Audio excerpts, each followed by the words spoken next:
to another episode of Behind the Veil, where we delve deep into realms of high strangeness and exploring phenomena that challenge our understanding of reality. I'm your host, Mike Hughes. And I'm your co-host, Christian Julian. Today, we have a distinguished guest joining us, none other than Preston Dennett, a seasoned UFO researcher and prolific author. Since delving into the mysteries of the unknown since the early 80s, Preston has dedicated himself to investigating UFOs and the paranormal. His journey has led him to interview hundreds of witnesses, exploring various paranormal phenomena, and becoming a field investigator for the Mutual UFO Network. Preston has authored over 30 books, including Amazon UFO bestseller Humanoids and High Strangeness, 20 True UFO Encounters, which we'll dive into today. Notably, Preston has appeared on respectable platforms such as Midnight in the Desert with Art Bell, Coast to Coast, Ancient Aliens, and a variety of other compelling TV series that solidify him as a highly regarded paranormal researcher. Join us as we delve into the depths of UFO encounters, high strangeness, and the unexplored realms of paranormal with the remarkable Preston Dennett. Get ready for an intriguing conversation that transcends the ordinary and takes us behind the veil. Preston, thanks so much for joining us. Hey, welcome. It's a pleasure and honor. Yeah, thanks for having me on. Absolutely. Thank you so much for joining us. And let's just get right into it. First off, I want to, before we kind of dive into who you are, I wanted to get your thoughts and feelings on the current situation that we're all seeing today regarding the UFO phenomenon. I mean, it seems like things are moving at light speed, and there's a lot of things seem to be shaking and moving behind the scenes. What are your thoughts on, especially the congressional hearings, a lot of the revelations that are happening? How are you taking this? Well, I'm certainly watching it closely. I'm a little bit on the fence about it. I feel like some really good things are happening. Yeah. And then some really bad things. Yeah. It's definitely kind of hard to make sense out of, what's really, it's almost like a pull and take kind of thing. Like you get kind of excited thinking something really amazing is getting ready to happen. And it seems like the keepers of the secrets just start yanking it back as quick as it came back out. What are some of the things you're worried about? Oh, I'm worried about how this ET contact is being portrayed as malevolent and negative and bad for us. Yeah. Which, based on my own research, I don't think that that's warranted or based on actual first-hand cases. I really don't. And that worries me. There's a lot of buzz about a false flag coming. Yeah. You do hear a lot about that. Yeah. And I can't say I have first-hand information on it, but I'm worried about it for sure. Well, speaking of that, let's dive right into it. How did this amazing journey start for you? Oh boy, not voluntarily. Actually, I was really kind of repulsed by the subject. Oh wow. Yeah, I mean, I just didn't believe in UFOs or anything paranormal. I was pretty sure that the stars were too far away. ETs could not be here. Certainly not based on our own technology. Mm-hmm. Of course, this was all just false assumptions, and I found out I was terribly wrong and got dragged into this kind of against my will, a little bit kicking and screaming, honestly. It all began in November of 1986 when I heard about the sighting over Alaska on November 17 with Captain Kenju Torochi in Japanese. Oh, yeah. That was an amazing encounter. Yeah, it got on the news, which was pretty unusual, certainly back then. Right. But they were talking about it, well, not completely seriously, honestly. They kind of just joked about it, but seriously enough, where they showed the pilot's picture. Yeah. Kenju Torochi, I'll never forget it. Because I thought to myself, this pilot, as far as I was concerned, all UFO sightings, encounters could be explained as either three things: a hoax, hallucination, or a misperception. And little did I know I was just towing the party line of the Air Force. Project Blue Book basically explained everything away as one of those. But that's when I remembered my brother Mark, my older brother, had said he'd seen a UFO some years earlier, in the late 1970s. And I didn't believe him back then. I was just, probably 14 years old. Yeah. But now hearing this report on the news, I don't know why, but I asked him again about it, and he described this really amazing sighting. And it was instantly clear to me he was not lying. It wasn't a hallucination or a misperception, because he was in his car with his two friends, Phil and Greg, who I knew. And he described how he saw this metallic saucer just maybe 100 feet away at eye level, because he was kind of up in elevation. Yeah. And it had a dome on top, colored lights all around it. It was perfectly silent. It started darting around, and they chased it down Reseda Boulevard. This is in LA, for about 15 or 20 minutes, passing other cars who were also chasing it. And after he described this, and I had him go in detail about it, I was still kind of looking at him, giving him the side eye. And he's like, well, if you don't believe me, go ahead and ask Phil or Greg. Here's their number. Call them. And I did. And that's kind of how it all started for me. I found out that my sister-in-law had seen UFOs over Van Nuys Air Force Reserve Base, not far away. Mm-hmm. A good friend, a pilot and flight instructor, she had seen a UFO over her home in Topanga Canyon, where I lived at that time. And she had a witness too. All these people I was talking to had witnesses with them. Yeah. And that blew another misconception. I thought people who saw UFOs were alone and uneducated and out in the wilderness somewhere, which just wasn't true. Mm-hmm. I brought it up at work, and the lady I'd worked with for a good number of years said, oh yeah, me and my whole family saw this star-like object darting across the sky. I tried to tell her, that was a helicopter. She's like, no. This thing went from horizon to horizon in a second. And in walks Dorothy. And if you know Dorothy, you would fall in love with her instantly. She's unfiltered, super outgoing, funny. And she says, oh, UFOs? One followed us home from the library when I was a kid. I'm like, Dorothy, what are you talking about? Yeah. And she described this incredible sighting with her friend, and her mom, where this metallic craft, during daylight, it was at 9 p.m. actually, right when the library closed. It takes them 5 minutes to get home. This is outside of LA. It takes them 5 minutes to get home. They know the distance. Mm-hmm. And by the time they got there, she says it was 10:15. They left at 9, it's now 10:15. So she's describing this UFO following her home over the car. They're all freaking out. She says, Preston, I don't know where the time went.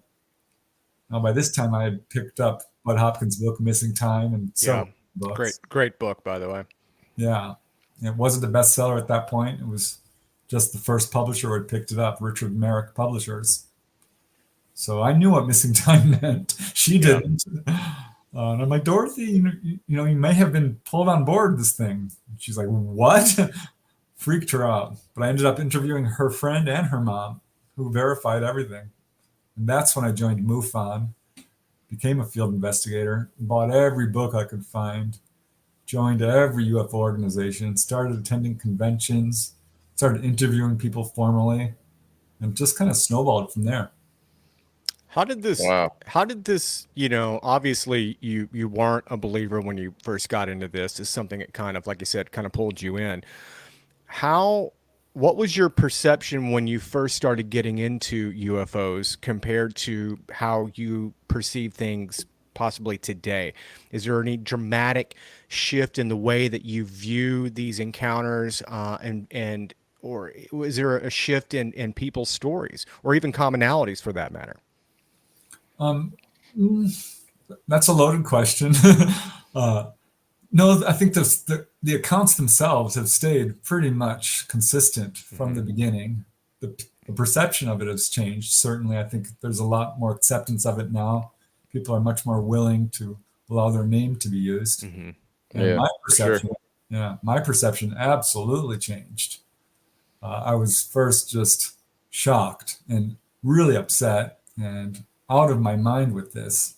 It wasn't good news as far as I was concerned, because this had not been taught in schools. This wasn't being treated seriously. People were being ridiculed. I wasn't sure what was going on. I thought it was bad news for humanity, because it sounded to me like people were being, quote, kidnapped, abducted against their will, and experimented on by bug-like ETs who had little, compassion for the so-called victims. Mm-hmm. But that changed pretty quickly after I started to sift through and realize there's a lot of disinformation. There's a lot of fear. There's some flat out lies. There's a cover up. So there was a lot of hard work to be done in terms of figuring out what was going on. And that's what really encouraged me to start interviewing people firsthand who'd had this experience. Because I started getting cases of people who were healed, who were taken onto the engine room and shown the craft or given messages and warnings. And it was a much more benevolent and positive experience than was being portrayed in the media. How did you, obviously getting these reports from people, how is wild as these, I mean, these are the wildest tales one can actually, tell somebody, is that they've had an encounter with, extraterrestrial beings. How have you taken people's information and not think that they're crazy? What made you believe that these people were telling the truth? Well, there were several things. I mean, initially, when you start with your family, they're not lying. You know them. You can trust them. These are people you love and trust. And finding out that they had these experiences was really scandalizing for me. And I accused them of basically withholding the truth, which is a form of lying. And they're like, listen, you would not have believed me, which was true. But when I started interviewing people who I wasn't super familiar with, it started out as, family and friends. Then, of course, it was friends of friends and this sort of thing. So I had character references, but it branched out pretty quickly. And I started to see little markers that you could tell. I always do try to do an initial interview, followed up by a recorded interview, followed up by a follow-up interview, and do all the fact checking I can, reasonably do to verify the story. But you start to see little details. That was one thing, because certainly back then this wasn't as well known. Right. Of, what the ETs wear and the tools they use and what they say and what the inside of a craft looks like, how they communicate, and all of these details are very consistent, generally speaking. I was about to say, that's got to be the key to it, is the consistencies. 100%. So when you hear people start to stumble about how to describe telepathy or how to describe the fact that the insides of UFOs have indirect lighting. There's no light bulbs, generally speaking. Mm-hmm. They're just brilliantly lit. And little details like that. But also people will often say something like, please don't use my name. I've got a good education. I have no history of mental illness. I don't do drugs. Yeah. It's not like they're looking for any type of, attention. They're not looking to, do a TV series or anything like that. Yeah. And when they start crying or expressing a lot of emotion or withholding details that are perhaps on the high strangeness end, because they're very nervous about being disbelieved. Yeah. Like, no, just tell me, the chances are I've heard this before. I remember one guy I was interviewing who was a Navy medic, by the way, a good witness. I asked him, how big was the room you were in? And he kind of gave me this look. It's like, I don't know if I should tell this guy what I saw. Was the kind of the look I was reading from him. And he's like, well, I'm not sure if you're going to believe me, but the room changed size. I'm like, oh, really? It's like, yeah. At one point, it seemed like it was 20 feet across. But he asked them, where do you guys come from? These were praying mantis type ETs. And he said the room expanded in size, and they showed him a star chart. Now, when he said that rang a bell for me, because I'd heard this from other people. Bill Foster, another guy, told me the same thing. He said the room would expand in size. This is something they can do. And that's a detail that even today is not super well known. Yeah. Yeah, I've never heard of that before. And you kind of mentioned earlier, like, there's kind of a misconception about this being like a scary situation, or like these encounters are bad. And you just mentioned actually that there was a prey mantis-like creature rather than like the normal gray. Like, what are some of the things that people are seeing, and what do you think the purpose of this is, or these encounters are? Yeah, well, there's many different types of what I believe are ETs, people like us from other planets. Grays do dominate. I would say at least 50 to 60 or 70% even. especially in the Okay. beginning, or some variation of the grays. But there's a lot of variation even there. So you have little short grays, perhaps not so emotional, AI, even biological androids, to taller grays, 4 to 5 feet, which are emotional and are absolutely biological, even to very tall grays. But you have praying mantis, that's pretty common. Human looking is actually one of the major categories, looking very much like us, but usually described as being very sort of genetically perfect, if that makes any sense. Yeah. Yeah. Very handsome or beautiful. All different skin tones or ancestries, by the way, not just Nordic, as is often termed, but all different colors, so to speak. But strange humanoids, really of all kinds. Little blue beings, those were pretty rare, but they came up.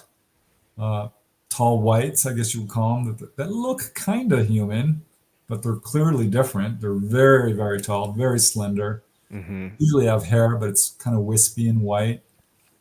And it's just strange humanoids of all kinds, but almost always, I mean, pretty much without exception in my files, humanoid.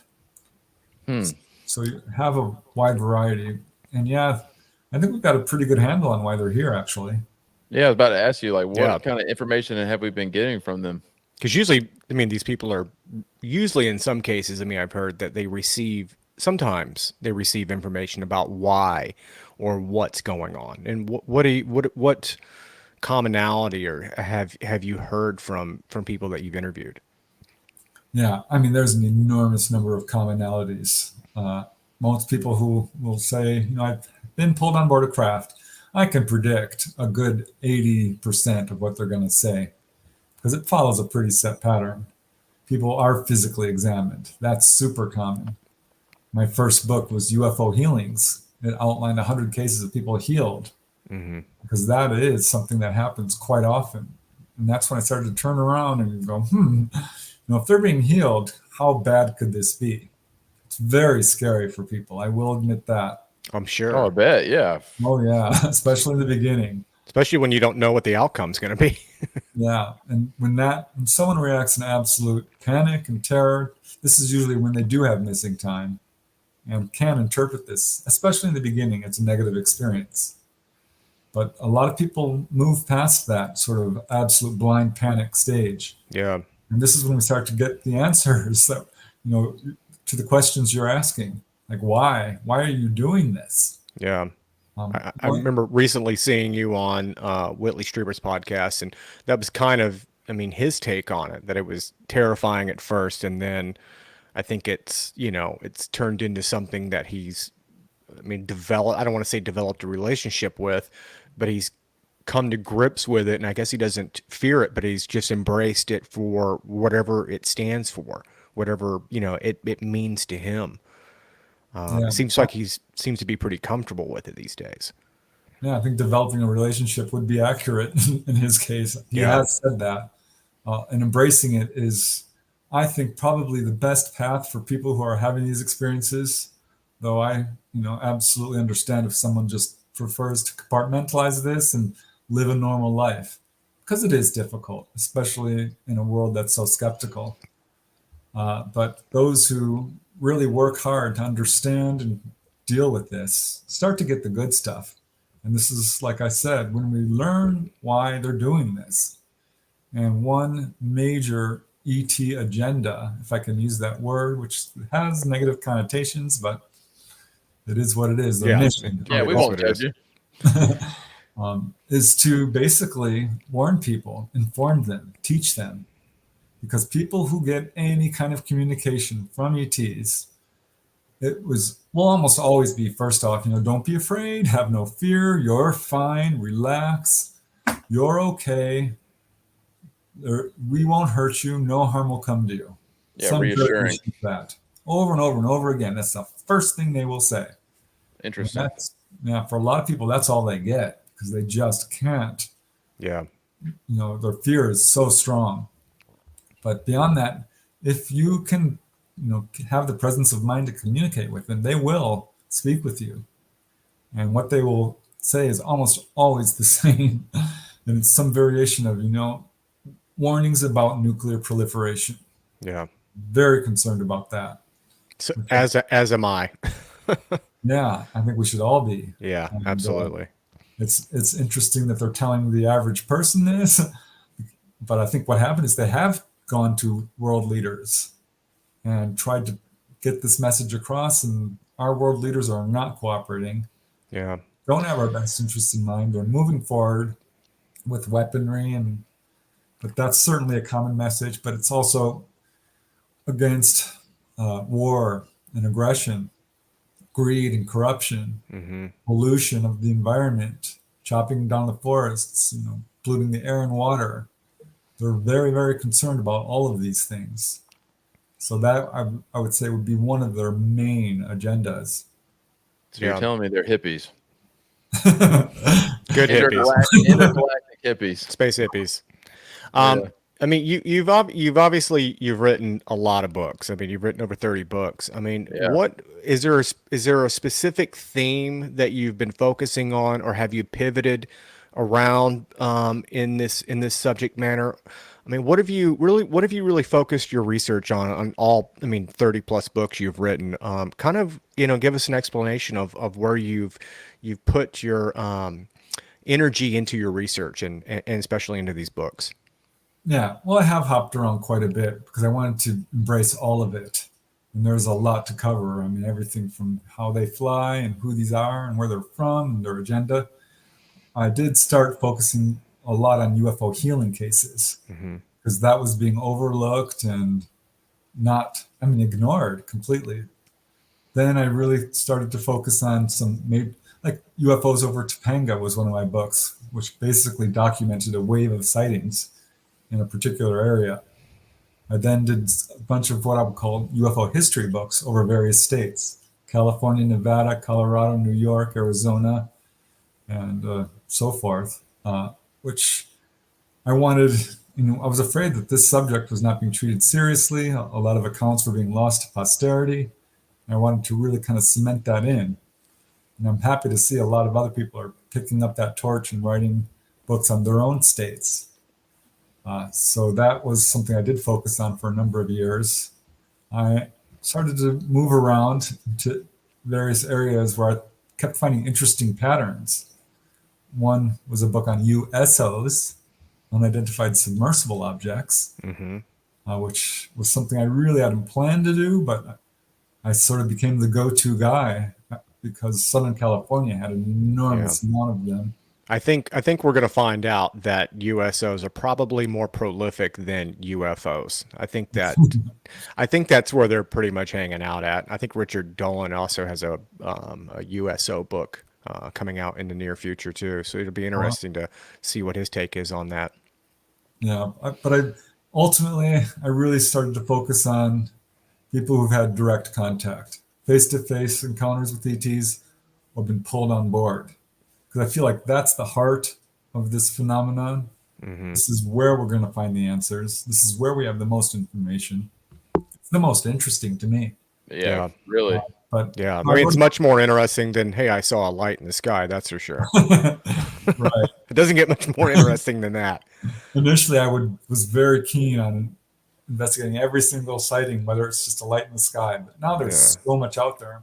And people come and says, I saw this star-like light and it was darting around. And I'm like, okay, well, that's interesting. But there's not a whole lot of pay dirt in simple sighting. Yeah, really isn't. So I'm kind of focusing more on cases of people who have extensive encounters that are interactive. But I wrote a book on schoolyard encounters of UFOs over schools, one over about UFOs over drive-in theaters of all places. Oh, that'd be cool.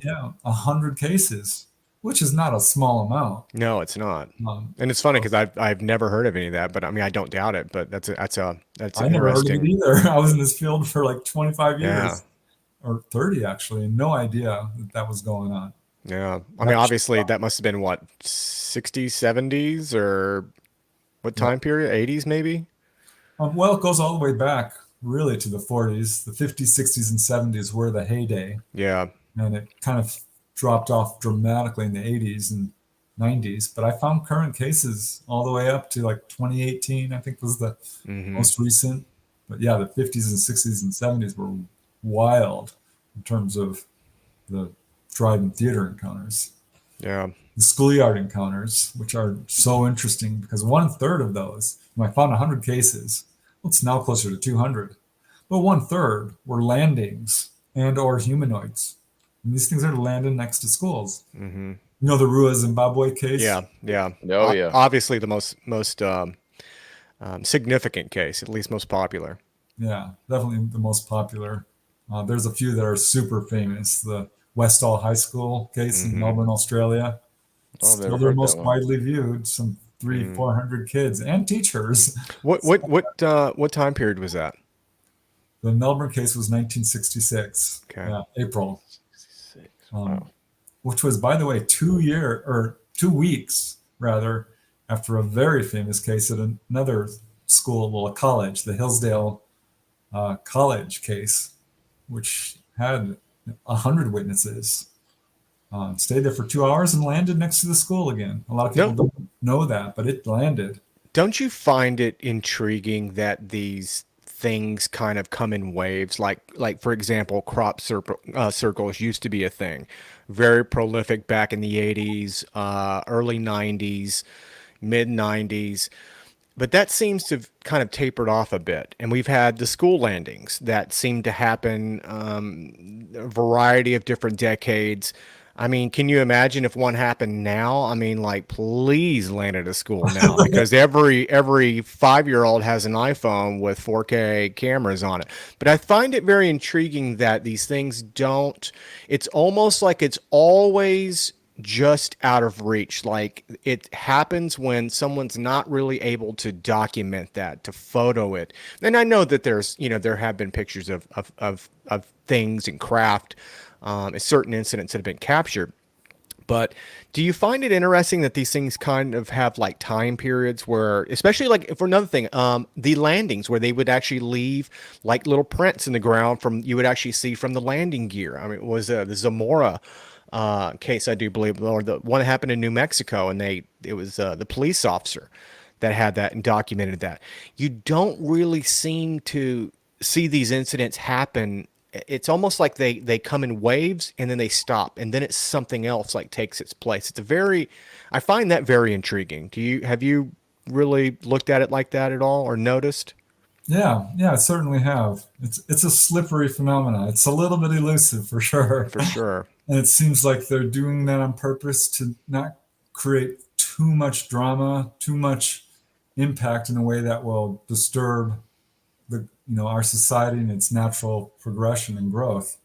It seems very carefully planned. Yeah, like it's very orchestrated to a degree. It's very interesting. A good word for it. I have noticed there's like major wave of sightings every 5 or 10 years that sort of pierces through the Coverup and gets to the mainstream media, whether it's Gulf Breeze or the Hudson Valley Wave or Belgian Wave, or there's a wave in Whiteville, Virginia that did generate national or international headlines and then just went away.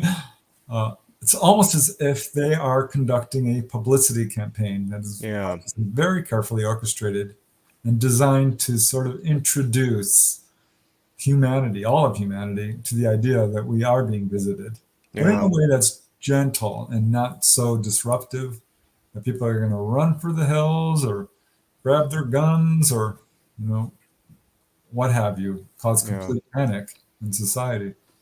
That's what I was about to ask. I mean, why have you gained any information from your interviews of why they don't just make themselves apparent, especially if they're friendly? Yeah. Well, I've certainly, some contactees have been told flat out that, no, we're not going to do that. You guys are not ready. You're very aggressive. Our approaches have been met with hostility, which is true. Yeah. Look at what happened in 1954 when they flew over the White House. Yeah. We did not, greet them. Or the Battle of LA. Exactly. Yeah. So that is one of the reasons, I think, one of the primary reasons why they don't just come down. And basically, they've told contactees that It's up to us, basically, to solve our problems and start electing world leaders that aren't going to cover things up and lie and work against the people they're supposed to be governing. There's a multiple number of reasons, I think, why we haven't had open official contact. And it's a complicated issue. It's controversial. Yeah. But I think it's inevitable the at least. some point. Yeah. We have to get through this cover-up. That's another one of the reasons. Well, one of the things I found interesting is that, I used to think it was just the United States that was doing the cover up, but it's clearly, with a lot of documentation that's been coming out recently, that it seems to indicate that the Five Eyes are in this together. So I find it highly interesting that it seems like the cover up is organized globally. And there's communication going on between Canada, the United States, Australia. They're involved with this together. So, it's kind of hard to understand what is with the entire global cover up. Yeah. That's the hard part that I don't really Well, I understand. think there's a misconception going on that, our governments that we see, the president and senators and representatives and so forth, or other countries, whatever world leader you want to call them, are the ones behind it, when it doesn't appear to be the case. It's the highest levels of the military.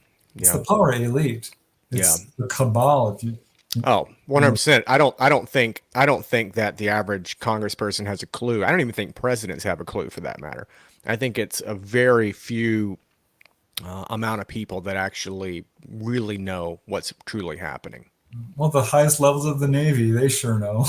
The Army and the Air Force. We're not elected leaders, by the way.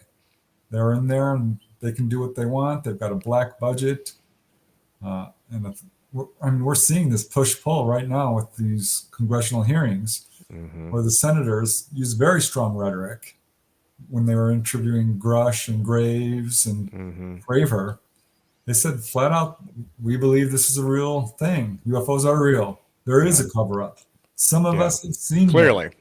Clearly. And they said they got pushback from the Pentagon.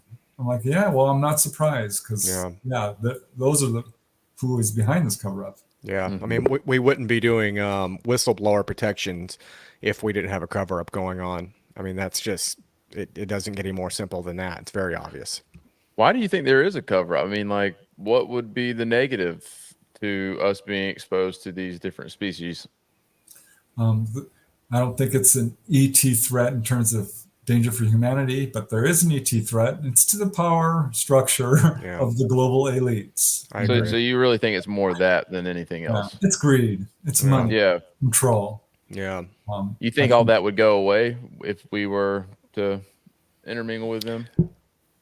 To a certain extent. I mean, I don't think they're going to come down and solve all our problems. They've made it clear that no, we've made our own bed and we have to fix up our own mess. They're not going to do it. They will intervene to the degree that they can, but it's up to us to solve our own problems. Yeah. Speaking of that, I mean, I always tell people, the reason why there's, in my opinion, a cover-up, because to acknowledge the ET presence is to expose what would be illegal activity at the highest level. And the corruption and the illegal activity that has gone on behind the scenes, there's no way that can't get exposed without revealing the ET presence together. So it's a huge can of worms. They just keep kicking that can down the road, because, I mean, what if there was technologies that could literally change the world overnight, but it would upset fossil fuel industry? And you look at the amount of money that is tied into big oil. Think about all the nations that run simply off of oil, all the cartels that run off of oil money. Hit the nail on the head. And the Saudi Arabia, Iran. I mean, look at Russia. That is their number one funding mechanism. You have that tied into international markets. You have that tied into big banks. It would be unfathomable amounts of money that would literally burn up overnight, and there's no way that they would allow any type of technology. And there's been rumors of that we've harnessed um, different technologies, all the way up to 100 years ago that could have got. I find it very interesting that, don't you think it's weird that we've come all this way, but yet there's been no improvement whatsoever in the energy Automotive. production Yeah. area, that we're still using fossil fuels, yet we have these amazing phones and we have virtual reality and we can be in space and we can do all these amazing things, but yet it hasn't changed since the 1900s. Don't you find that very suspicious? Yeah, I think it's way more than rumors at this point. We have enough whistleblowers from just the Roswell case alone to Yeah. say that we do have these craft. We know about this technology. They've got the bodies. There's enough firsthand accounts of this. It's Yeah. still anecdotal, unfortunately, because it's so, this clampdown on the cover-up it's no Yeah. joke. But it's not just fossil fuels. I would add to that the pharmaceutical industry, Oh, which is yeah, it's a just as ton. profitable. Yeah, We and they're have, tied in, and they're tied into the national security state. People think what the national security state is just the Department of Defense, that kind of stuff, but it's not. It is all the corporate entities that are surround that and hold hands, is what the national security state is, and that is a huge power structure. yeah, and I think they must be shaking in their boots at this point, and that's why we're seeing such, move. I think the only reason we're seeing any movement whatsoever in terms of disclosure is because we've reached a point in society where most people know this is real. Yeah, If you can take an objective look at the evidence, it's clearly a real phenomenon. yeah, For our governments or secret governments to deny this would be not credible, disingenuous, and that's where we're at. And so they have to stay relevant or credible, they have to take steps towards disclosure. hmm, So I think they're doing it not for our own good. They never have done anything for our own good. If you look at the history of governments yeah, beyond the UFO field, they lie, lie, lie. It's all about money and control, this sort of thing. So that's, I think, the bad news. The good news is it's a new era for humanity at this point, because now this is an idea whose time has come. You can't deny it anymore. You can remain skeptical, but if there's you're on the wrong side of history if you don't think this is true.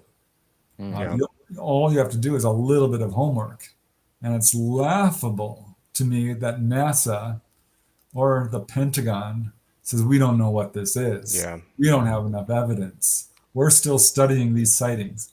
I'm like, well, hold on a second. Let's talk about the landing trace cases. Blani Zamora being only one of several thousands hmm, cases, which flat out prove that some sort of craft landed there, which gave radiation readings or hmm, was several thousand pounds, because you can tell by the indentations in the soil, or Mhm. glassified the sand, meaning it hmm, was exposed to at least 3,000 degrees. We don't have anything that can do that. yeah. Let's talk about, Betty and Barney Hill and Whitley Steber and Betty Andreasen and Herbert Schirmer and And not to mention the Parker. astronauts that have come out and talked. Yeah, I mean, you got a handful of American and cosmonauts that have went on the record and spoke about things that they've encountered. I mean, some have been point blank that there's a cover up going on. I mean, I find it amazing that you can have so many credible people from all walks of life, people that any given day in any courtroom, that their word would be good. I mean, solid enough to put somebody in prison. You know, but 100%. yet when they talk about this subject matter, they're just crazy. Yeah, which is why I ultimately decided to concentrate on firsthand cases, because this is being viciously, ruthlessly covered up. And I think our governments have refused to disclose. And that's why the ETs are doing what amounts to a grassroots movement and contacting not just one or two people or 10 or 20 or 100 or 1,000, but millions. And we know this because the Roper polling organization did a study in 1991 of how many people are having contact. And they found about 1 in 50. which is many millions of people. It's a lot more common than people realize. How do you think they pick and choose? Well, that's a really good question because there does seem to be a random aspect to it. I looked at my own files and I'm like, well, it's evenly divided, 50% between men and women. There's no base on religion, politics, ancestry, anything I could find. But I did find a few patterns.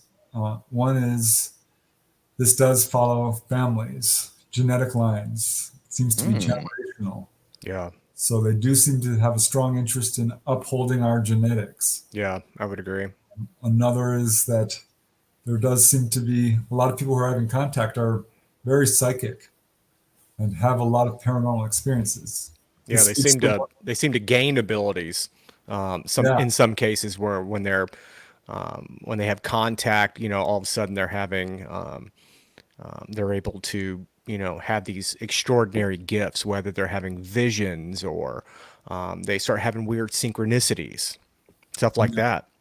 That's why in this latest book, I really wanted to embrace the totality of the contact experience because that's a big part of it that's being shunted aside, ignored, and even edited out, censored out of people's firsthand accounts in other books. I know this to be true.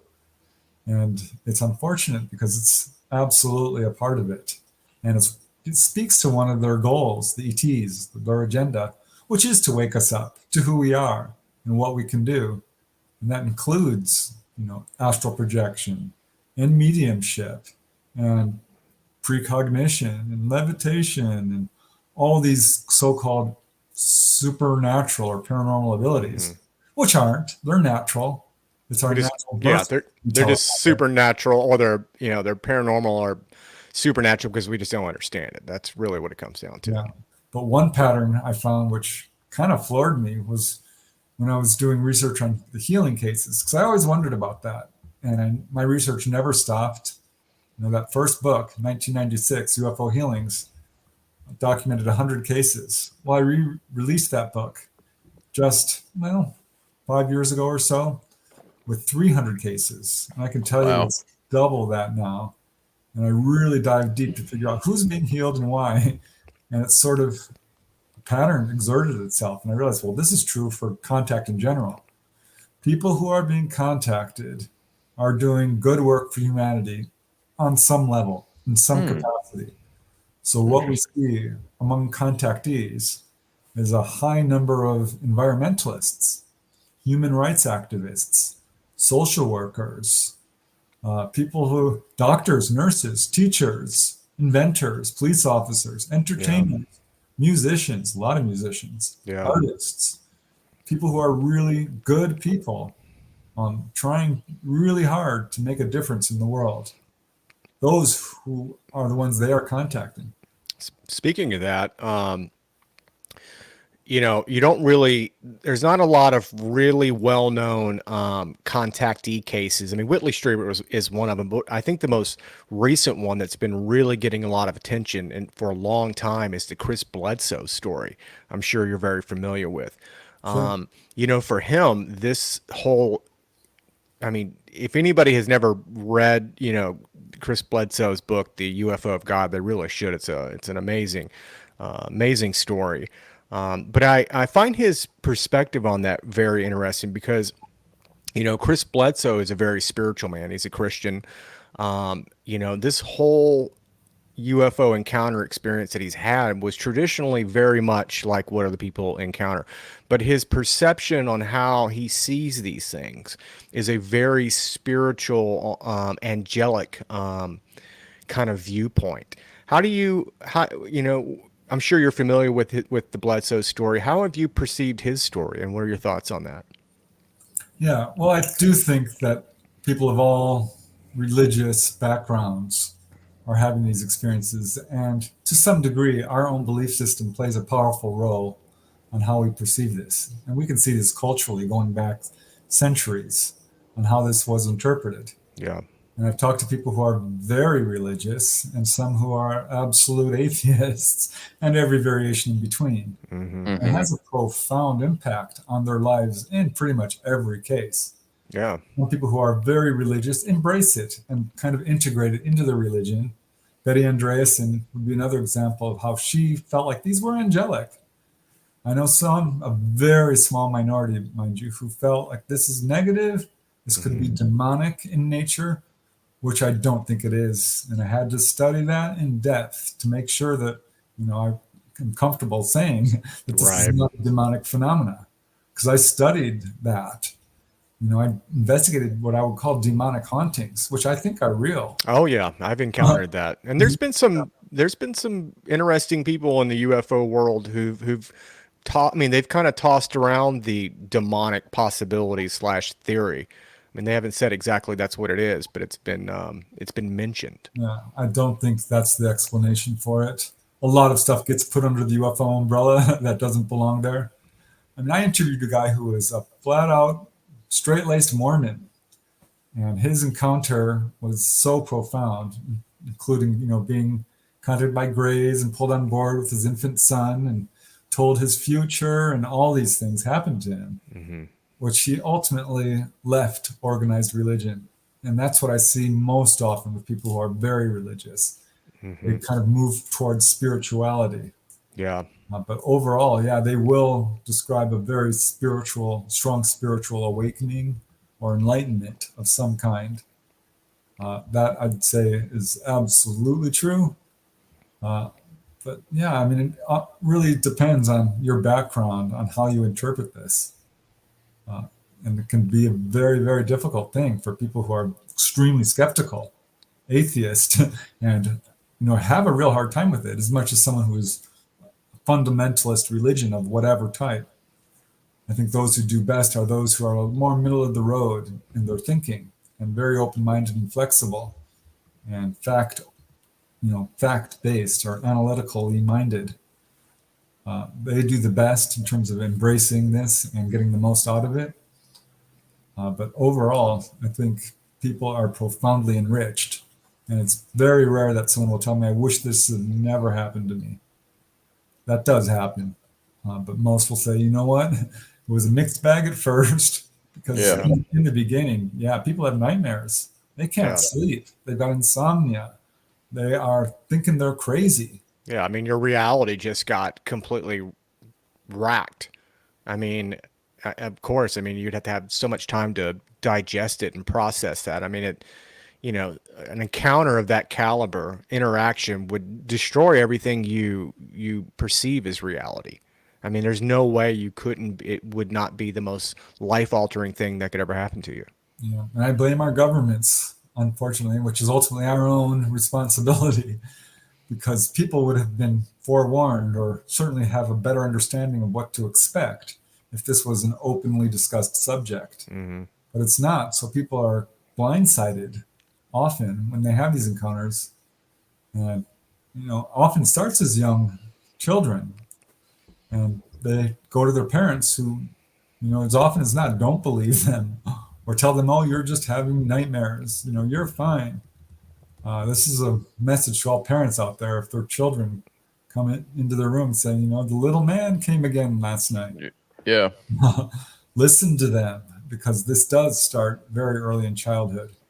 And in this latest book, Humanoids and High Strangeness, I wanted to include the whole spectrum of what's going on, because so many people have contacted me and said, I'm so glad you wrote this, because I have always been afraid to talk about this aspect, because I thought I was alone with this. Like, no, not. Everyone who's experiencing contact starts seeing shadow people, or having out-of-body experiences, or remote viewing, or precognition, or human levitation, telepathy, clairvoyance. All of this stuff is part of the contact experience. It's part of who we are.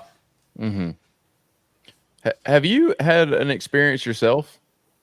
I have, yeah. Really? Not, I think this is something certainly within my family that became clear to me pretty early on when I had And both my brothers, I had three brothers, two of them ended up marrying what we would call a contactee. Okay. Yeah. And you mentioned your brother earlier too. Yeah. So that, and having two nephews who had very close-up sightings, one who saw a humanoid. Wow. It became clear to me that, oh my gosh, this follows family lines and it's in my family. Yeah. The first thing I did, of course, was scour my past for any indication of missing time. Or, I had no UFO sightings as a young man, but I did have a missing time incident at around age 9, which I never really viewed that way. But I'm one of 6 kids, and you don't miss lunch. You don't, because you'll go hungry. Yeah. Yeah. And I missed lunch. I'm like, why didn't you guys call me? What's going on? And they're like, you weren't around. I'm like, been right here the whole time. It's Oh, very weird. upsetting. So that's the only thing I can really point to as a young kid. But it was not long after I started interviewing people and getting really deep into this that I had my first real major experience, which was, let me see if I can get this date right. I would be about 27 years old or so, 1992. Wow. Okay. Late July, I'm driving home from my brother and sister-in-law's. They lived in Woodland Hills. I lived in Canoga Park, the neighboring suburb outside of LA. And it's a 3-mile drive maybe, right? I had just left their house late at night, had to work the next day, and was going down this little tiny side street called Golondrina, which had a hairpin corner. Yeah. Steep, very sharp, and can't go more than 3 or 5 miles per hour. So I'm coming around that corner when this light swoops down and drops in front of my car. Mind you, it's just a little ball of light, but it wasn't a firecracker, or a bird, which is my first thought, because you go through what J.Allen Hynek calls theory escalation. You don't say that's a UFO. You're like, that's got to be something else. Yeah. But it wasn't. It was this little orb. Yeah. As close to me as my computer is right now. Whoa. Right on the other side of the windshield. Stopped right in front of my face. And Wow. of course, when you see that, you're thinking, well, a reflection, but it wasn't. And Were you driving at that point in time, or? I was, yeah. I was alone in the car driving my little Daihatsu car, little, sports car, kind of sport, not really a sports car, a little economy car. And this thing stopped, kind of looked at me. That's kind of how I felt. Went one inside, then the other, then back, and then back again. It's right in front of my face, and then darted up and was gone. The last thing I remember was holding on to my driver's wheel and looking straight up as this thing kind of disappeared straight up. And here's the weird thing, and I've had so many witnesses describe this to me. I forgot about it. It left my mind. I did not remember until about 4 or 5 months or so. It was less than a year. I'm not exactly sure when I remembered, but I did. And I remember all of that. But I don't remember driving home. I should have turned around and told Mark and Christy what happened to me. But I didn't do that. And that was my first real kind of missing time event. Yeah. It seems to be common sometimes with people when they have these experiences where they just kind of check out from it. And then, months later, like you said, all of a sudden, they start processing it and comes back to them. And then they have different. Really bother me. I'd be talking to people and they're like, well, it landed in front of me on the road and there were 4 of us in the car and we all forgot about it. And we didn't talk about it. Yeah. And I would just lose my mind. I'm like, how can you say that? How could you not remember this? This is I find that odd. thing. Yeah, that's weird. Yeah, there's something going on there that I don't fully understand, but it's clear that missing time is a sort of a cooperative effort between the ETs and yourself. Yeah. I always blame the ETs 100% for it. I'm like, it's them doing it. You're the ones who are blocking people's memories. Yeah. But as I began to interview people who were being taken on board, it became clear that it was a two-way street. Yeah, well, speaking of that, your new book is Humanoids and High Strangeness, 20 True UFO Encounters. Let's get into that book. You know, what compelled you to write this book, and what is the theme of it? What can people expect out of that? Yeah, well, my last series of books have been about direct contact because, like I said, that's where we're going to find out what's going on here. This is the pay dirt. This is Mm, where the most information is. This is the heart, the core of the phenomena. So I really love exploring that. And with this book, I really wanted to dig into the humanoid aspect of it yeah, absolutely. because I did one on onboard experiences and what it's like inside UFOs and visitations. But the fact is, we're dealing with humanoids, people like us, very much like us. Are people giving different personalities of how these beings kind of give us like a laundry list of what people are encountering, what you're hearing from people, and then afterwards kind of explain, if you can, if they were able to talk about this, what personality traits are they seeing from particular species, or are they seeing some that are very quiet, not interacting, or others that are being more, where they communicate more, maybe more positive and loving vibe. Let's talk about the variety of beings that people are seeing, and what are their characteristics. Yeah, well, that was the theme exactly I wanted to explore. And I put the high strangeness subtitle in there because I really wanted to embrace all of it. Yeah. And people are seeing a wide variety of humanoids. So we get these little, small, sort of unemotional grays, which turns out are probably not living beings as we would think of it. Yeah. Hmm. They're biological androids, Yeah, it could be AI, that kind of AI, thing. exactly, who do work directly with the grays. So these are often the guys who come into your room and scoop you up. And this is why people are saying, well, they didn't seem to be that compassionate. And they're like, come with us. Uh, and they black out. And this is all that a lot of people would remember. And this is what caused people to say, oh, great, the grays have no emotions, which isn't true. I've talked to people who said the love they felt from these guys is overwhelming. Hmm. Uh, in fact, there are 2 or 3 cases in the book where they use that exact term. If I could cite one, this pilot. Well, this is another thing I really wanted to embrace is not just cases from the U.S., but from Canada and South Yeah, America, global. Yeah, sure. Global. which is not something I've been able to explore a whole lot Right. because we're here in the U.S. and I am. But this one book, I was able to get cases from all over the world, which was really a treat. And this guy was from, let me see if I got this right, Peru. Yeah, it's either Peru or Argentina, but I'm pretty, because I got one from Peru and one from Argentina. But this guy was from San Juan.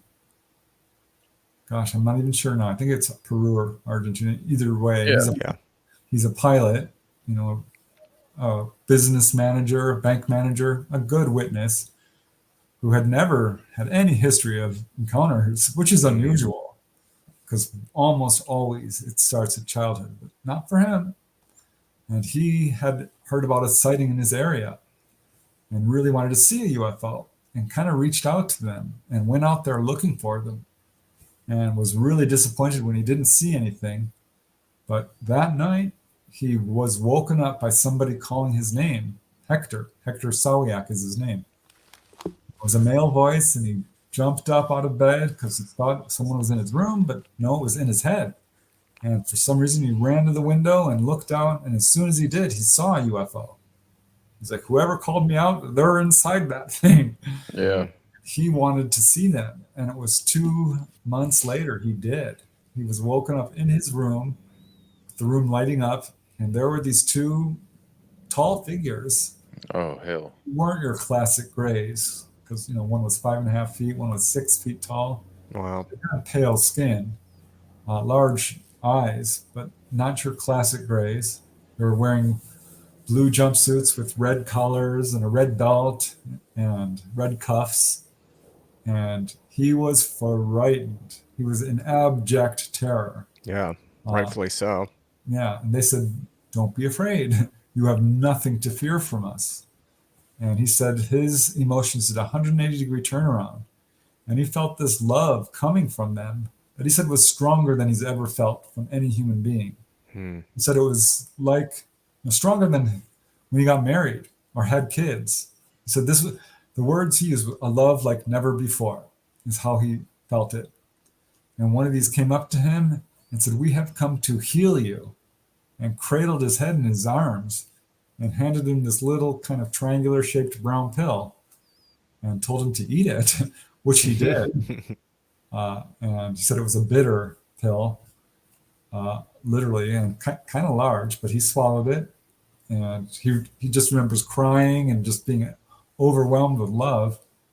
And that's the last thing he remembers.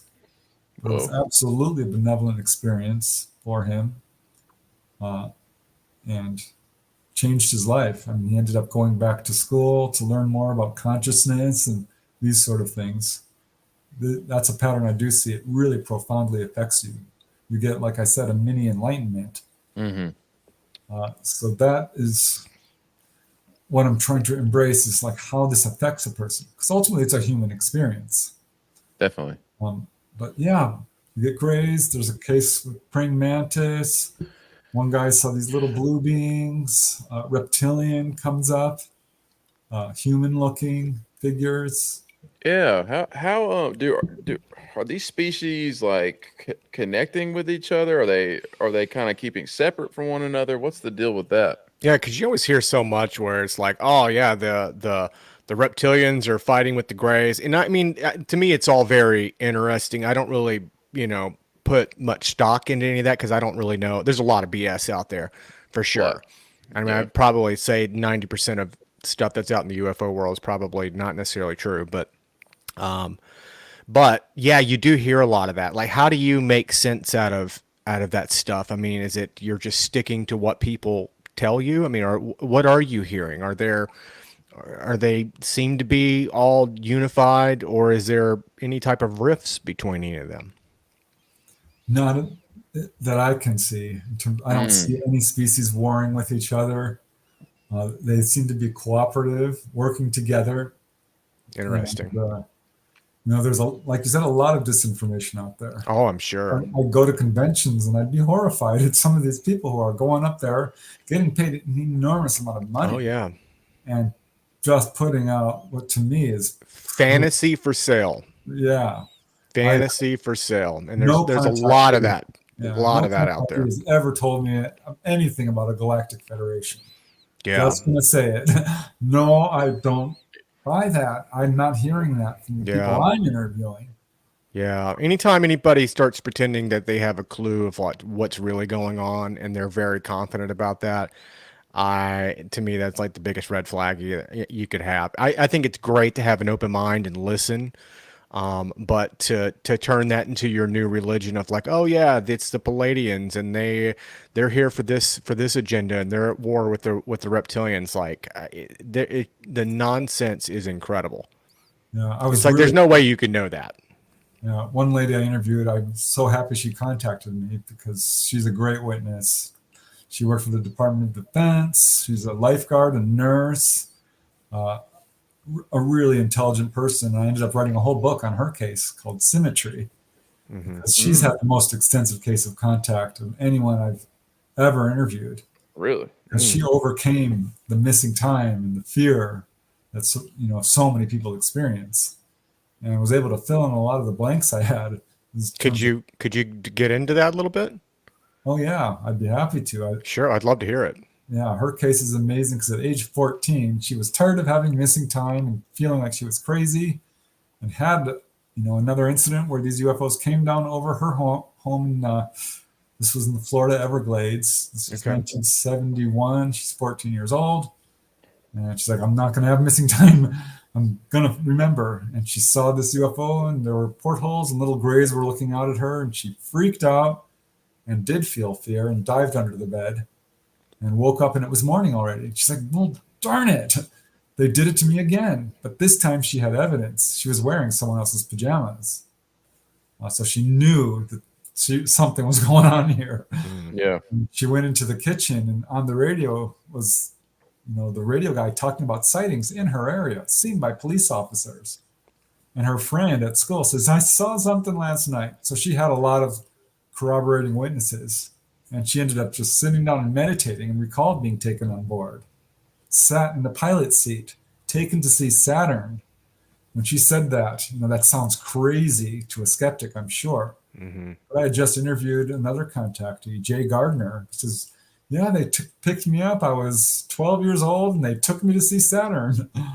Yeah. I talked to people, they took me to the moon. Well, she described that as well. Yeah, we had Grant Cameron on here, and we were talking to him about his book UFO Sky Pilots, and I mean you hear a lot about that, where people have these wild tales of, and a lot of it's much more of, it was almost dreamlike the way they kind of described it. Like a lot of them wasn't like, oh, they showed up at my house and picked me up, but it was, I mean, in some cases I think that may have been, but they would describe the same thing where they would be, flying around the universe, seeing different planets and seeing Earth from space, and or even flying around here on the planet and seeing the pyramids and extraordinary places like that. So it's very interesting. But, when you have that many people, reporting these things who don't know each other, there's got to be some validity to that.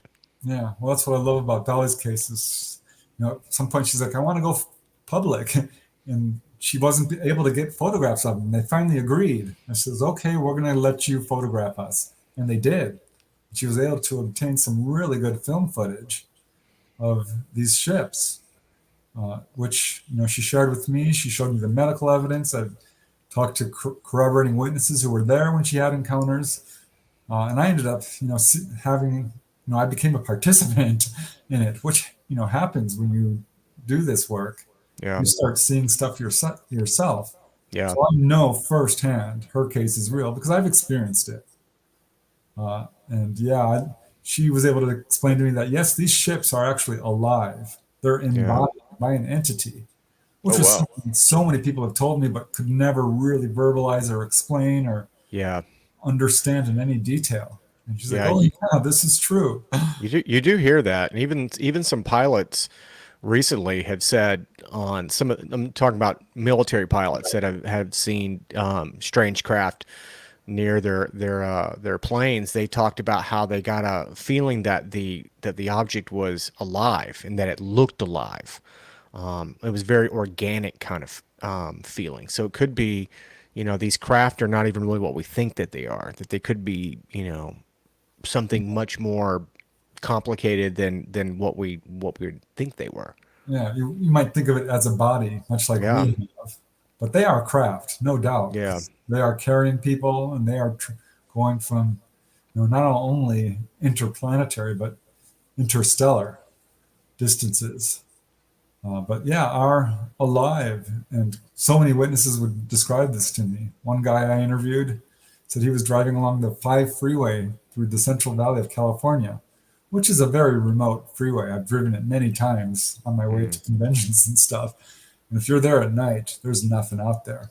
Mm-hmm. And he came upon this light in front of him on the freeway, he and his friend.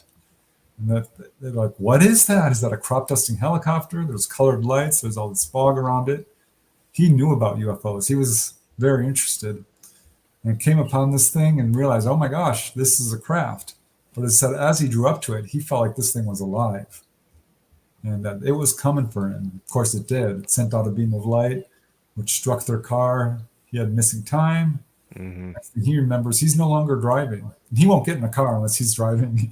He has a fear of that. And so it was really disconcerting to find out that he was no longer driving. And they couldn't talk about it. They tried, but they absolutely had that sort of missing time aspect where you don't talk about it. You don't talk about it after this happens. Yeah. It's silence after the storm, I guess. I don't know. But this affected him so much. He ended up losing his job. He quit an unfulfilling relationship. He moved to Hawaii. He started preparing for the end times, collecting food. And because this is a message. Building bunkers. We're going to go through some real rough times. Prepare. Yeah.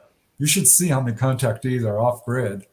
A lot of them are very much growing their own food. And I think that we have such a mess in our hands.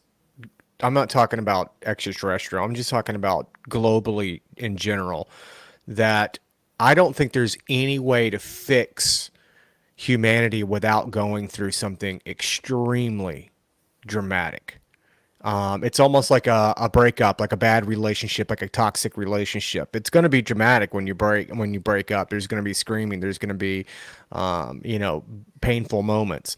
I mean, we may have to go through something that is dramatically painful to move forward to where we need to be. Yeah, it's, remember Pavlov, who trained his dogs to eat at a bell? He would ring the bell and they'd all salivate. Oh yeah. But there was a big flood in his lab, and after that, all that training it was gone. They were washed clean. And that's what it's going to take, because we're trained now to fear. We are basically wage slaves, all of us across the world. 100%. I always tell everybody, like, we're slaves. You just don't know it, but we are. Yeah, in our thinking and everything. Slavery has not gone away. Trust me, it's still here, alive and well. Yeah, so it's a real problem. I agree. I don't know if we're past the point of repair, but it's gonna be a bumpy road. But our grandchildren maybe will be lucky enough to hopefully. It's not sustainable. We know that. Yeah, it's definitely not. Definitely not. Yeah. I mean, the world is at the worst point we've ever been in modern history. If we ever fix ourselves as a civilization, do you think they would accept us or finally kind of integrate with us? Is that kind of like their plan to begin with, or have you? Yeah, I think. Well, if you look at contactees, these are people who are very moral and ethical for the most part, and I think that's one of the prerequisites. That humanity really has to grow up. We have to overcome our wars, our aggression, and the hatred, and the discrimination, and the unequal distribution of wealth, and all our divisive thinking, or we're never going to have open official contact. And I think that's why they're working so hard. I don't think it's a coincidence that widespread onboard experiences began basically at the same time. The modern age of UFOs began in 1947, 48, right when we finally got the ability to completely destroy ourselves. Yeah. And their ETs are probably looking down. Well, this is more than probably. I'd say, don't believe me? Look into the firsthand cases of contact. Yeah. This. Facts are facts. These cases speak for themselves. The evidence is there. ETs came because we reached a point where we're going to completely destroy ourselves, and they're stepping in to do what they can. But it's up to us. We have to do it. There was a couple I interviewed from Sedona, Arizona. Well, they're from Hawaii, but they were vacationing in Sedona. I love Sedona, by the way. That place is amazing. If you're going to have a UFO experience, that's the place to have it. They said we weren't abducted. We were invited on board. So, Dolly Saffron, of Symmetry won't use that word. She's like, that's not accurate. They've never abducted me. Yeah, because abducted is, it might as well just say kidnapped. I just call them onboard experiences. Yeah, I like that. I like that term. That's good. Yeah. And they said they were invited on board, and he was healed of carpal tunnel syndrome and a bad knee. And she asked them, why don't you just come down and fix things? And they said, we can't do this. It breaks karmic law. And I hear that word every now and then, karma, which is interesting to me because that's a very human term. I think we think of it that way, but they use it too. And they said, basically, we are helping those who help others. And that was certainly true of them. He was a social worker. He went around his neighborhood helping everybody. And she was an herbal healer with lots of testimonials to her abilities to heal people through natural medicine, which, of course, the pharmaceutical industry is not happy about. No. So they were, working hard to help others. And that's basically what the ETs told them. And these were largely human-looking beings that they saw, though they were bald. Their heads weren't huge or anything, and they did have dark eyes and pale skin. But they said they could have passed for human if they wore sunglasses. Yeah. And a hat. Now, has there been any mention of like the home base of these species? Like, are they in the oceans or Antarctica? They're like a giant spaceship out, that they're going to and fro. Are they behind, the dark side of the moon? Like, how does that happen? Are there any information about that at all from these people who claim to have met them? Oh yeah, a number of contactees have been taken to or told that there are or were bases that are not active on the moon. Excuse me, and in the ocean as well. Oh, Though yeah. that's much. If you're going to more. hide anywhere, I mean, the oceans would be the perfect Yeah. place. We know more about the moon than we do. We've mapped the entire moon, yet we've only mapped a tiny fraction of our oceans. So if you wanted to hide from humanity, I mean, that's the best place to do it. I mean, that's what I'm. Yeah, so I kind of Yeah, I struggle said the to same thing understand. years ago when they pulled me onto the History Channel for deep sea UFOs, Yeah. which was so popular, by the way. It beat out Ice Road Truckers. Was the most I would hope so. Plus the movie Abyss. I mean, I think that was a good movie. I think Yeah. that was kind of spot on. Like sometimes when I see these movies, especially like Close Encounters of the Third Kind, like they do a lot of homework on their movies, and they have a lot of people, interesting characters, even military, that kind of feed them things about. Every now and then they get it right. Yeah. Yeah, I think there are, Dolly Saffron was taken to their homeworld, the Greys' homeworld, which is one of the stars in the Orion cluster, which really fascinated me because I've heard that several times and I Okay. continue to hear it. So that I think is one of the places they do come from, but they do have big, giant, what we would call motherships, or like what do you call those Dyson spheres? Yeah, those are Artificial cool. planetoids. That's what they thought that a Moa was. That it was some type of like mothership that came in. Oh yeah, the And I mean, that weird was a shape. Javi Love. He's the one who really pointed that out, and that was a fascinating thing because it changed speed and trajectory. And there's a lot of theories about what it was doing. I think a lot of people speculate that it was. I mean, it's pure speculation, obviously, but they were speculating that it was some type of mothership coming in. They may have been, deploying probes, and then it changed and went out. I think there was something to that event. I suppose it's possible. I'm skeptical. Okay. Having interviewed so many contactees, people talk about the moon being hollow, and this is not even a. No, I think the moon is the moon, Yeah, which probably does have stuff up there, no doubt. I mean, if you look into the astronauts, I think so. all of that, there's absolutely structures up there. Yeah, 100%. I think there's a reason why we've basically ignored the moon since the 60s. I think they figured out. I think that whole mission was to find something on the moon to check it out as almost a recon kind of mission. And I think that they found something, whether they were disturbed by it or they're still focusing on it. But I think it's very interesting that we've basically just kind of written the moon off altogether, and you don't even see images of it for the most part.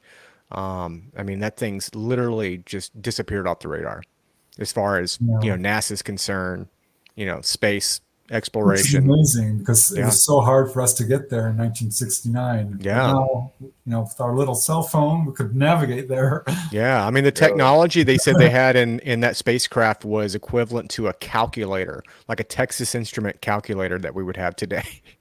So if That they can get, doesn't even make sense. it's true. It's true. The technology in that Yeah. spacecraft at the time, a regular Texas Instrument calculator is about what they had on that. It was a lot of manual stuff. I mean, how they pulled that off was amazing. That's what I'm trying to figure out. It's Well, like, just how? think what the military is sitting on right now. Because Oh. we know they have these Yeah. craft and have been reverse engineering it. Yeah.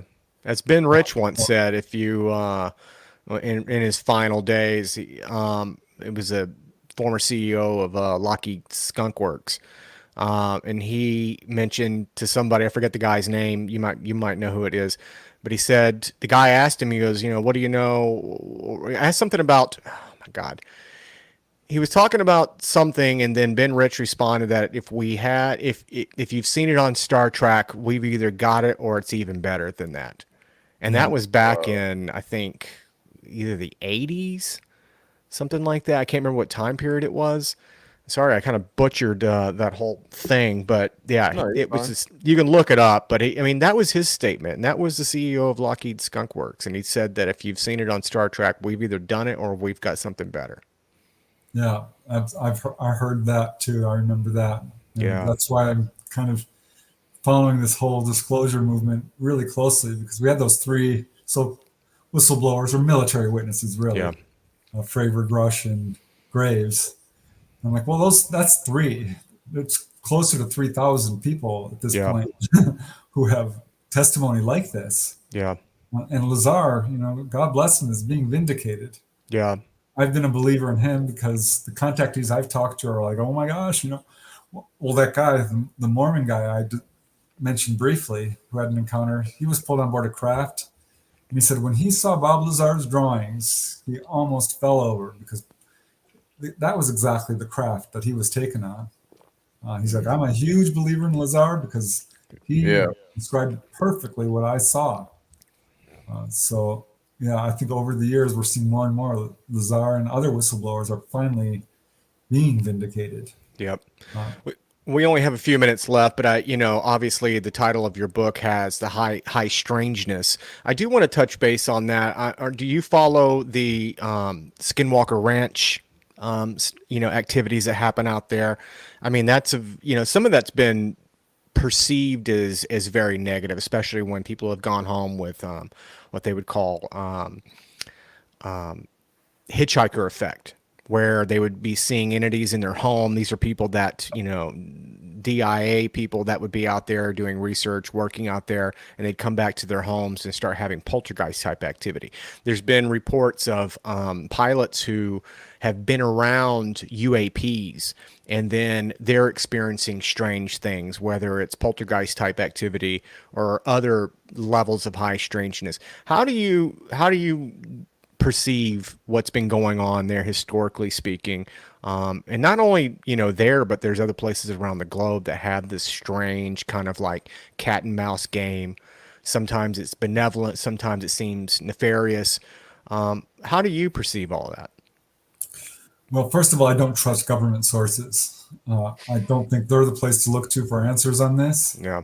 And they're spinning this narrative and releasing absolutely false information, and worse, conducting military abductions, my labs, mind control experiments, and doing nefarious things. I don't trust them, and I think I'm justified in that.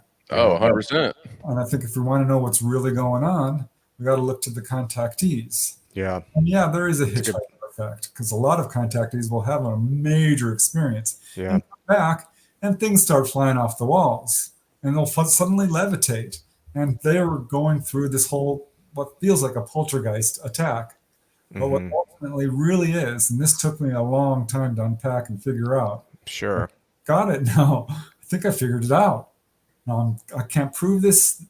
Do your own research, talk to people, and you can see that what happens is people will have these effects. And what I think is going on here is that when you have a contact experience, it elevates your psychic abilities to a degree that you become mediumistic. And this is something mediums go through. As children, they have poltergeist activity that's out of control. Yeah. And, Irina Scott talked about this. She's a pretty prominent researcher who had an encounter and came back and things started flying around. I'm like, gosh, here it is again. This is, one lady I talked to had an encounter and she went to work, blew out her computer, blew out the copier machine, blew out the fax machine. It's your bioelectric field. Contactees often will affect radios, cause light bulbs to blow out, computers to fuzz up and break down. One guy, a welder, a Marine officer, by the way, who worked at an auto company, kept blowing out this super expensive machine. To the point where they called him into the office like, we want you to go to the doctor and be checked out physically because there's something up with you. Yeah. He knew what it was because he had been studied by Thelma Moss from UCLA. He contacted Jalen Hynek. His case was being investigated. And the light bulbs aren't actually exploding, they're imploding. There's something really peculiar about you. They'll walk under streetlights and they'll go out. So this is something to do with the bioelectric field. And I think it's a good thing ultimately because this is when people start to really develop their own, and again, I don't like that word supernatural or psychic or paranormal abilities because they're not. This is something we should be doing. Right. We should be all be telepathic. Yeah. I don't think any advanced being would be using vocalizations to communicate. I think any, I think all human beings have these type of abilities. They just don't know it. Or it's like when you're thinking about somebody and then all of a sudden that person calls you, or you're with somebody and you're thinking about wanting to go see a movie and then all of a sudden the person you're sitting right next to goes, "Hey, would you like to go see a movie tonight?" Like I do that with my partner all the time, but I don't think that's a coincidence. I think that these are abilities that we're slowly starting to develop, or at least pay attention to, that we all have.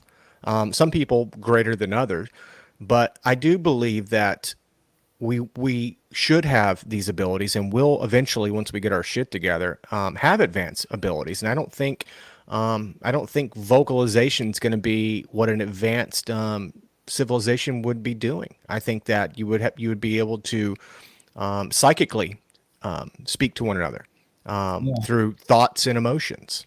I think animals actually do that. I mean, there's even my cats and dogs. I don't think that they actually really understand every single thing I'm saying. I think that it's more of my intention and thoughts that they're picking up, almost like a radio antenna. Like they know. Like my partner can be on her way home, and all of a sudden the dogs, she'll leave work, and the dogs they'll hop up all of a sudden, and they'll start rallying by the door. They know that she's on her way home without them knowing. Like what they don't even know what time it is. It's not like they got watches, but they know it, and they would do this day in and day out. So there's some type of connection that they're having, that they're able to sense. And that's my point, is that I think that animals have a lot of abilities that human beings don't understand, that we've kind of lost. But I do believe that we do have these abilities deep down, and I think they will progress. Yeah, it's certainly been well verified over and over again with animals in terms of earthquakes and really even UFO activity. They know when the UFOs are outside because they're all acting up, and people run outside and they're like biosensors. Yeah. We have that same ability because there's case after case after case of people who feel a strong impulse to go outside or take a certain exit off the freeway, and boom, their encounter happens. So there's something to that for sure. Oh yeah. And I know we're kind of wrapping up, but just with your talk about the government stuff, have you ever been contacted by any government agencies, or like Men in Black scenarios, kind of trying to get you to stop what you're doing, or even whistleblowers? Yeah, well, certainly I've talked to whistleblowers. One guy was on his deathbed in a hospital and told me his account of seeing a UFO at Edwards Air Force Base, which turned out to be not a UFO, but reverse engineered. We had to go through a whole process to get that information. And I've talked to a number of whistleblowers, not a whole lot, but it certainly comes up. And I have had some off the charts problems with, snail mail, because back when I started, there was no internet. And I was sending out UFO materials like nobody's business. And I had a locked mailbox, by the way, in a secured building, and it would still come back opened. I showed other people to it. And I'm like, am I losing my mind here? My mail is coming back opened. And it was. And I had, the clicks and the things on my phone, and email came out, and that was hacked a couple of times. I have, when some guy stopped on the street and took my picture, it was bizarre. He stopped that's strange. I'm looking behind me and think, and I would be speaking at conventions and stuff, and I get a heckler wearing a suit and the dark sunglasses and slick back hair and a tie, and I'm like, well, this guy doesn't. He looks FBI. I don't know. Maybe I'm wrong. I'm reading into this. I had one guy come up to my table and says, "So, what are you working on now?" And you start to get an intuitive feel for this. Yeah. I think the most dramatic example was when I was very early on in my research, real quick, doing the Topanga Canyon UFO wave of 1992 to 94. I had contacted the police. I was putting up flyers. I was going door to door. I was cold calling people in the neighborhood. I was going to, get the information one way or another. And this guy calls me up and starts listing this resume of how he is a top secret clearance and did satellite mapping in Vietnam, and he knows things. And I'm like, get to the point, because he asked me, "Who are you?" Are you Cool the guy? story. Yeah, cool story, bro. I'm like, yeah, go on. Do you have why are you calling me? And he basically said, you need to stop investigating UFOs. It's dangerous. You don't know what you're getting into. And I'm like, oh, really? What am I getting into? He says, it's not what you think it is. I'm like, well, what is it? He says, you're barking up the wrong tree. I'm like, okay. What tree am I barking Exactly, up? yeah. And he says, there's no pay dirt in it. I'm thinking, well, wait a second. Is this dangerous, or is there no pay dirt in it? You're talking in circles here. I didn't say that, because I was trying to figure out where he was coming from and who he was. Yeah, probe him. But ultimately, I was kind of flattered. I don't care. Kill me. Yeah. I know there's life after death. I've had out-of-body, I had that mini enlightenment. I've had contact. Yeah. So I know that, I'm going to go all the way. I don't care. So you can threaten me, and that just inspires me more. Yeah, good for you. Go big or go home. That's the way I look at it. There's too many of people on the right side, who want to know the truth and are ready for all of this to come out. And ultimately, it will. Yeah, and it's at the end of the day, I mean, this is the biggest thing to happen in human history. And, maybe I'm a little bit of a pessimist, but I look at this as, I think this is our only way out. Humanity's only way out. We have to have something on a cosmic scale that is going to give us the ultimate attitude adjustment, because our system is broken so bad. We have, I think right now, my last count, I think we have 22 wars that are happening right now at this very moment. We take it for granted being in the United States in a, safe neighborhood. The world's burning. And the levels of misery around the globe are at epic proportions. Whether it's climate change, whether it's war, whether it's people starving, corruption, greed. I don't see a reset button that humanity is going to be able to press on its own. It's gone too far. And I think, God willing, that maybe something of a cosmic scale of an extraterrestrial order, so to speak, could be the only thing that would put our priorities in shape. And that's I would hope that would be the case, because otherwise I don't really know how we're going to fix this. Well, you can't hide the sky. So ultimately the truth is going to come out. Yeah. Sooner or later there's going to be disclosure, because truth takes care of itself. Yeah. You can hide it, you can distort it, but you can never destroy it. Truth is indestructible. Yeah. And sooner or later there's going to be open official contact. It's inevitable, because we live in a universe that is very populated. It's clear. Yeah. And I don't think, people keep looking for government, like, oh, we're got to wait for, the government to tell us. It's like, I don't think that's the way it's going to go down. I think it's people like you, me, Christian, people who are putting in the work, people who are doing the research, who are passionate about it, who are trying to have these conversations on podcasts or TV shows. And, I think really that it's going to be a citizen-led initiative. At the end of the day, people can't, sit there and expect, government to do all this for us, because government can't get anything right for the most part. So, and we are the most powerful force on this planet. Yeah. It's not governments. Governments may think they're leading the world, but ultimately the people are the one. If everyone were to just lay down their arms, boom, we're done. Yep. Amen.